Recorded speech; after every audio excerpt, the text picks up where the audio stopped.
कोल्हापूर जिल्ह्यात वाढत्या दुचाकी चोरीच्या घटनांना आळा घालण्यासाठी पोलीस अधीक्षक श्री योगेश कुमार यांनी दिलेल्या आदेशानुसार स्थानिक गुन्हे अन्वेषण शाखेने मोठी कारवाई केली आहे। या कारवाईत एका अट्टल चोरट्याला अटक करण्यात आली असून त्याच्याकडून चोरीच्या 3 दुचाकी आणि 1 मोबाईल हस्तगत करण्यात आला आहे।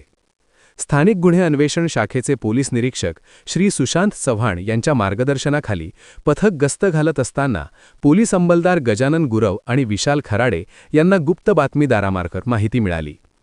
विजय सतीश कांबळे वय 30 वर्षे राहणार छत्रपती शिवाजीनगर शिरोली जिल्हा कोल्हापूर हा चोरीची दुचाकी विकण्यासाठी मैलखड्डा परिसरात येणार असल्याची खात्रीशीर माहिती मिळाली होती। त्यानुसार पोलीस उपनिरीक्षक संतोष गळवे यांच्या पथकाने सापळा रचून विजय कांबळे याला ताब्यात घेतले। त्याची अंगजडती घेतली असता त्याच्याकडे 1 मोबाईल आणि स्प्लेंडर मोटरसायकल मिळून आली। अधिक चौकशीत त्याने हा मोबाईल लक्ष्मीपुरी भाजी मंडईतून आणि दुचाकी सावित्रीबाई फुले रुग्णालय परिसरातून चोरी केल्याची कबुली दिली। आरोपी हा सराईत चोरटा असल्याने पोलिसी खाक्या दाखवताच त्याने जुने एनसीसी ऑफिस परिसरातून आणखी 1 स्प्लेंडर आणि 1 इलेक्ट्रिक बाईक चोरी केल्याचे मान्य केले।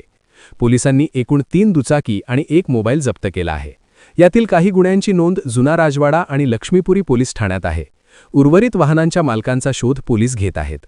ही यशस्वी कामगिरी पोलीस अधीक्षक योगेश कुमार, पोलीस निरीक्षक सुशांत चव्हाण, उपनिरीक्षक संतोष गळवे आणि त्यांच्या पथकाने बजावली आहे।